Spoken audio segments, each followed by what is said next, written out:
The race for mayor is well underway with the Democratic primary coming up in June. It is very rare for an incumbent mayor not to have the chance to run for a second term. But Eric Adams has a large field of challengers, 9 people challenging the mayor in the Democratic primary. We're inviting all of them to come into studio with us to talk about what their pitch to voters is. Former City Controller Scott Stringer has been crisscrossing the city in his quest to become the next mayor. He and the other candidates gathering signatures, trying to firm up their spot on the ballot. And Scott Stringer is with us in studio this morning. Thanks for coming in. Great to be here, Pat. Everybody gets their chance to make the pitch to voters. What's yours? Well, look, I think voters are going to buy what I'm selling. We need a mayor who has a vision about what this city can be, the aspirational city, the greatest city in the world. But in order to realize people's dreams, we need somebody who has a record of competence, a record of experience. When you look at the totality of my government service, it's been about not just serving in elective office, but actually doing the big things that really matter. Making sure that we protect our pensions, making sure that we know every city agency, because we're going to have to build back this New York City government. Eric Adams has let the City Hall collapse, and we need a mayor who not just can tell you what you want to hear, but knows how to fix this city, and I think I'm best positioned to do that. So part of running a campaign is running a positive campaign and telling people why you're the right person for the job. You took some effort last week in telling people why Andrew Cuomo is the wrong person for the job. Why did you focus so directly on him? Well, actually, I wasn't mean. I actually welcomed him back to New York City. I brought him a dozen bagels at his house. And then I wanted to, well, I did. Yeah, well, it was nice of you. It was really nice. And that's what we New Yorkers are about. We welcome everybody, including people from Westchester. But look, the issue right now is, do we want more chaos? And we saw the chaos over the last 4 years. We saw the chaos with Andrew in Albany.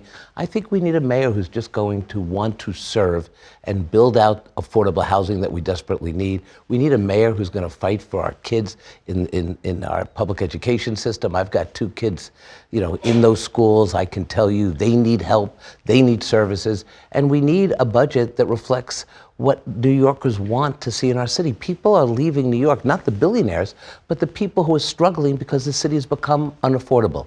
When you look at the plans I've outlined, how to build Mitchell-Lama 2.0, which is an affordable housing plan, how we're going to make sure that the kids in public schools have an extended school day so they can get the tutoring and the help they need, how we're going to make sure that sanitation and all the quality of life issues that I'm going to champion with a deputy mayor for quality of life. These are the issues that people care about, and I can deliver on that.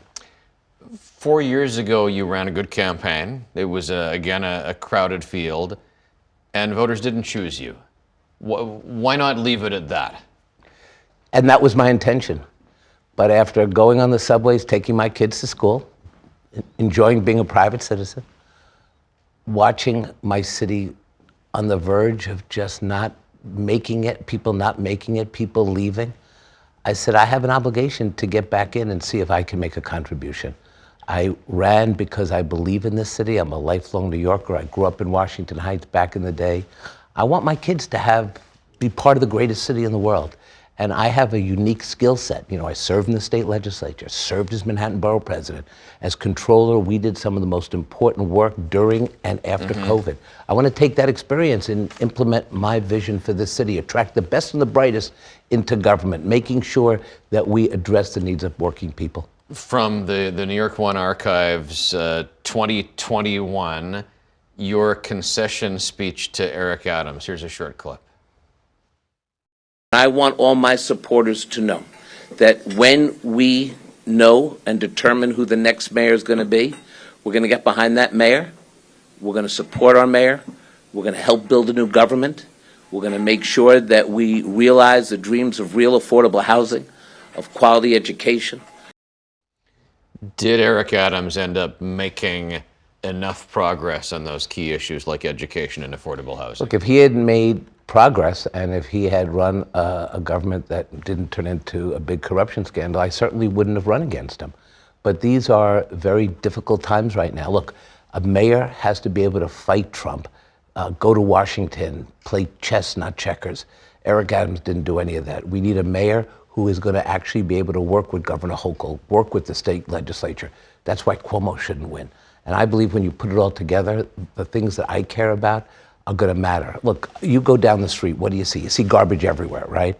Near my block, garbage is piled up 2 stories high. There are so many rats in my neighborhood, they walk upright, and they come up to me and they say, can you beat Cuomo? This is what's happening in our city. So I want to appoint a deputy mayor for quality of life. I want to make sure that we look at all of our agencies, get rid of the silos, and start crunching data and resources so that we can meet these challenges do the and voters create a better city. appreciate, you know, you've got some extensive policy documents on your website. Do the voters appreciate that, or does it just become a clash of personalities in the days leading up to the primary? Look, I think it's a little personality, but I also think voters are very clear of what they want right now. No corruption, a real vision, but competence, experience. When I'm out campaigning, people say to me, you're the experienced one. That's part of this. The second part of this is, can we have a mayor who has a personality and a sense of New York City, a real New Yorker? I've been here all my life. I know what New Yorkers want. I hope they are buying what I'm selling. I think they are. Good to have you in this morning. Thank you. Thanks for watching our YouTube channel. For more stories in your communities, click the subscribe button right here. You can also download our app or watch us on TV for the latest news and weather updates every 10 minutes and more. We'll see you then.